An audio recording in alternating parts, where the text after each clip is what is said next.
Hello friends, நான் வந்து old நகைங்கள்லாம் பழைய நகைங்கள்லாம் வச்சுட்டு அதை லலிதாவில் போயிட்டு புது நகைங்களாக வாங்கியிருந்தேன். அது நிறைய கல் வச்ச நகைங்களாக வாங்கியிருந்தேன்.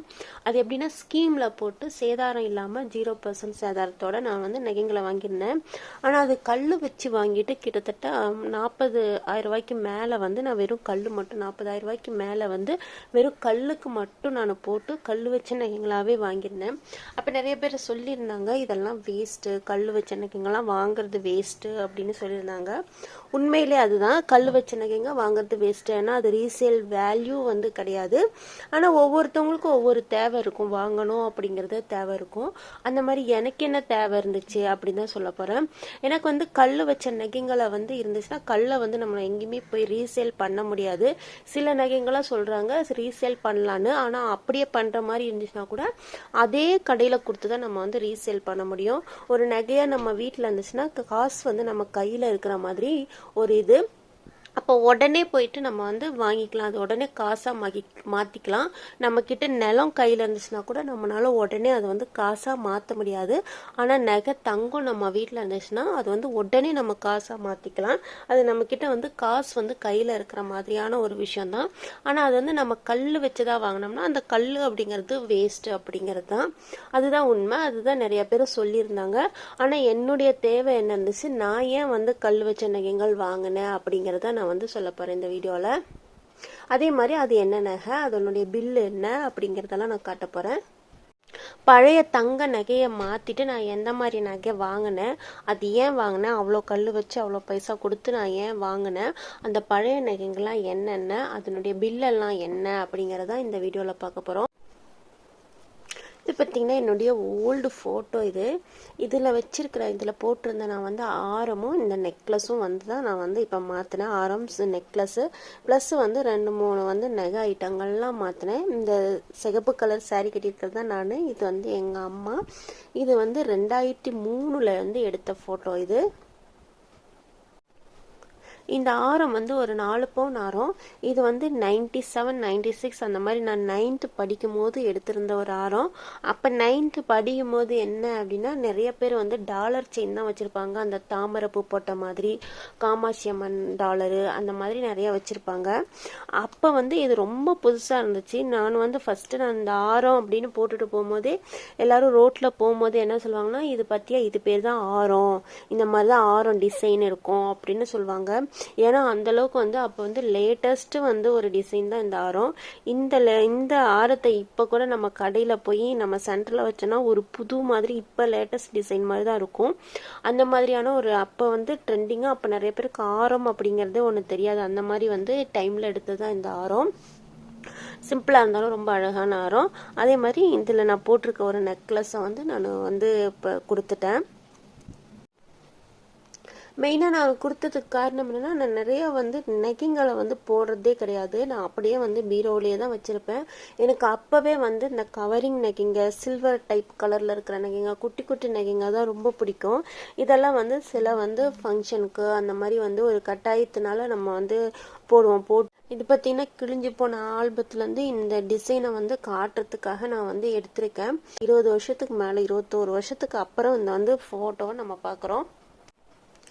97 எடுத்தது. அதுக்கு இந்த ஃபோட்டோ எடுக்கிறதுக்கும் ஒரு 5-6 வருஷத்துக்கு முன்னாடியே வந்து இந்த நெக்கை வந்து நான் எடுத்தாச்சு. 4 பவுன். இந்த நெக்லஸ் வந்து 5 பவுனுக்கு மேலே இருக்கும். இந்த ஆரமும் இந்த நெக்லஸும் தான் நான் வச்சுருந்தேன். கிட்டத்தட்ட 20 வருஷத்துக்கு மேலே வந்து அப்படியே பெட்டிக்குள்ளேயே வச்சுருந்தேன். ரொம்ப ரேராக ஒரு டைம் 2 டைம் அந்த மாதிரி தான் ஏதாவது ஒரு ஃபங்க்ஷனில் போட்டிருப்பேன்.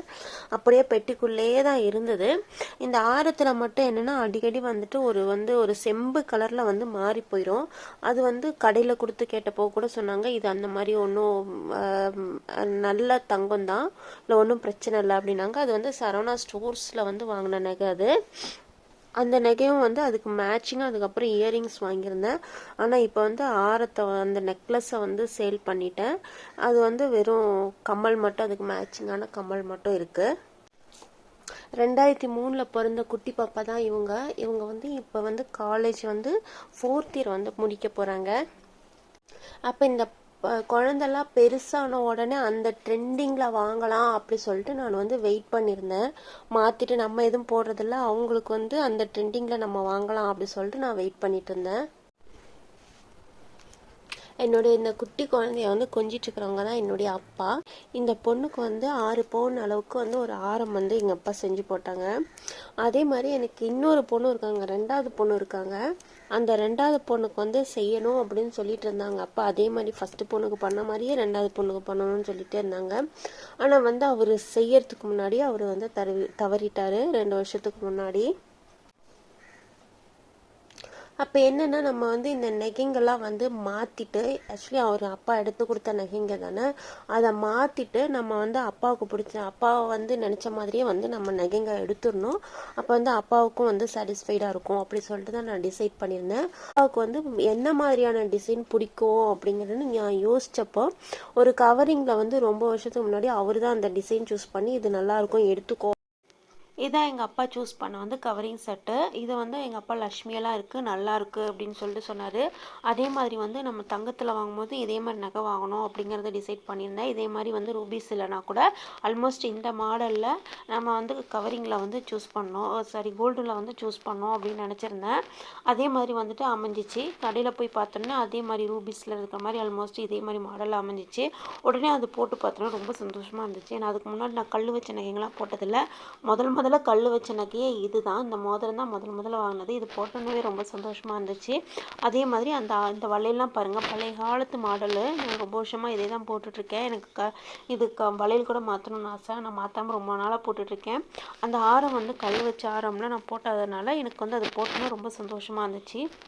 இப்போ நான் வாங்கின வந்து நகைங்க தான் இப்போ காட்ட போகிறேன். இது வந்து 6 பவுனு.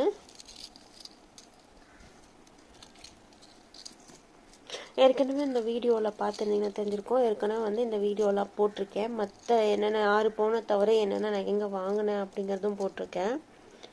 இது ரொம்ப ஸ்பெஷலாக அப்படின்னு நான் வந்து அப்பா போட்ட மாதிரி வாங்கணும் அப்படிங்கிற நினச்சதுனால இந்த நகையை வந்து இப்போ நான் உங்களுக்கு காட்டுறேன். இது வந்து ஸ்பெஷாலிட்டி என்ன அப்படின்னா, சில லேயர் ஆகிற மாதிரி வாங்கணும் அப்படின்னா, இது ஃபுல்லாக இந்த மாதிரி லேயராக இருந்துச்சு, இந்த மாதிரி டாலர் இல்லாமல் இருந்துச்சு அப்படின்னா இந்த லேயர்லாம் வந்து இந்த லேயர் ஆரம்லாம் சிக்கிக்கும். இதில் ஆக்சுவலி அந்த மாதிரி வந்து சிக்காது. அதே மாதிரி இந்த டிசைன் வந்து இந்த இடத்துல ரொம்ப மேலே இருந்துச்சு அப்படின்னா இந்த டிசைன்லாம் இப்படி வந்து திரும்பிக்கும். இதில் வந்து மிடில் இருக்கனால இந்த டிசைன் வந்து திரும்பாது. இதில் கழுத்தில் நம்ம ஒன்று போட்டோம்னாலுமே பார்த்திங்கன்னா ரொம்ப ஃபுல்லாக கழுத்து ரொம்ப இருக்கிற மாதிரி ஒரு ஃபீலாக இருக்கும். அது வந்து இதில் வந்து ஒரு ஸ்பெஷல். இது ஒரு நகை போட்டோம்னாலே நம்ம வேறு எதுவும் நெக்லஸும் போட தேவையில்ல, ஆரமும் போட தேவையில்ல. எல்லாம் நெக்லஸ் மாதிரியும் இருக்கும், இது ஆரம் மாதிரியும் இருக்கும். கழுத்து ஃபுல்லாக ரொம்ப மாதிரி ஒரு நல்லா இருக்கும். பேக் செயின் வந்து நான் வாங்கலை. ரீசன்னா அது ஏதாவது 10% அந்த மாதிரி தான் வந்து கம்மியான வந்து சேதாரம் தான் இருக்கும். அது அப்புறமா வாங்கிக்கலாம், ரெடி கேஷ் இருக்கும்போது அப்போ தேவைன்னா வாங்கிக்கலாம் அப்படி சொல்லிட்டு நான் அது வாங்கலை. இது மட்டும்தான் நான் வாங்கியிருக்கேன் நான்.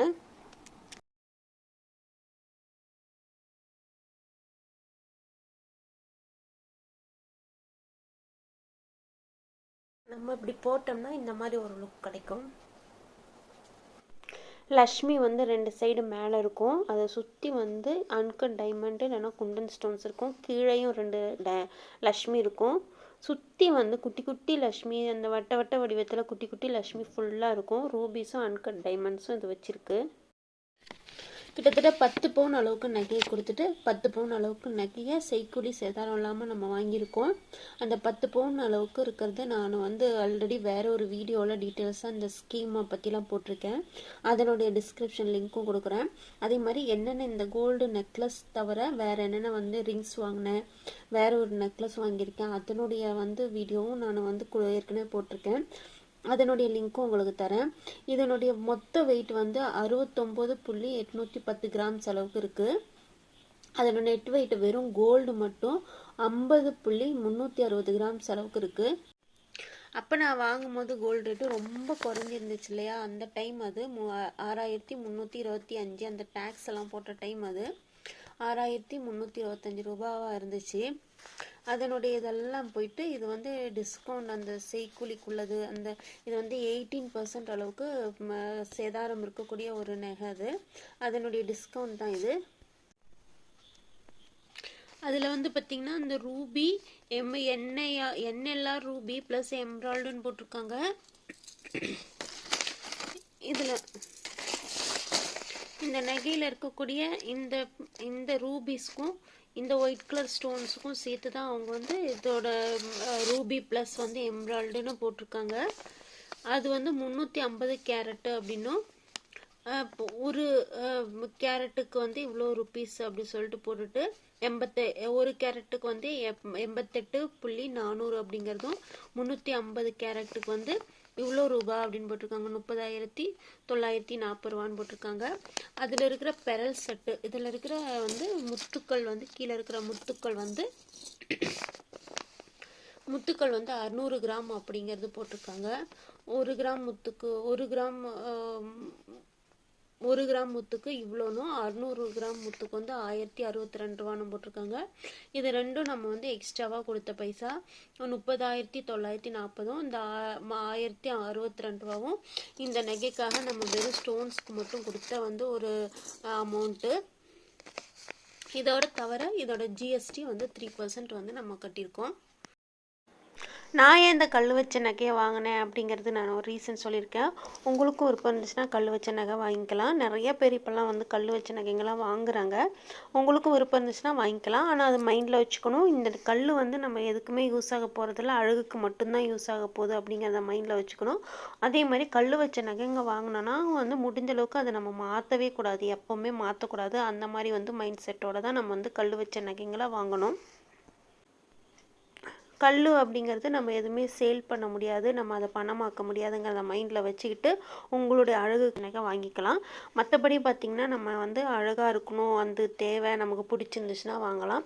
ஏன்னா நமக்கு எவ்வளவோ செலவாகுது. வீட்டில் வந்து பார்த்திங்கன்னா கார் வாங்குறது அதெல்லாம் வந்துட்டு ஒரு யூஸும் கிடையாது. அப்போ ஒரு 20 வருஷத்துக்கு அப்புறம் காரெல்லாம் ஸ்க்ராப்பில் தான் போடணும். அதுக்கான செலவுங்க, பெட்ரோல், அது இதுன்னு பார்த்தோன்னா வீட்டில் எவ்வளவோ செலவுங்க பண்ணிகிட்ருக்கோம். வீட்டோட இன்டீரியர் டெக்கரேஷன்லாம் எதுக்குமே யூஸ் ஆக போகிறதில்ல. 25-30 வருஷம் ஆயிடுச்சுன்னா அந்த வீட்டுக்கு எந்த வேல்யூவும் கிடையாது, நிலத்துக்கு மட்டும்தான் வேல்யூ. ஆனால் கூட நம்ம அதே மாதிரி இந்த ரூபீஸு, ஸ்டோன்ஸு, முத்தெல்லாம் இத்தனை கேரட் தானா, இத்தனை கரெக்ட் தானா அவங்க சொல்கிறாங்க அப்படிங்கிறதும் நமக்கு தெரியாது. சாதாரண ஃபேன்சி ஸ்டோரில் இருக்கிற கல்லுங்க மாதிரி தான் இருக்குது.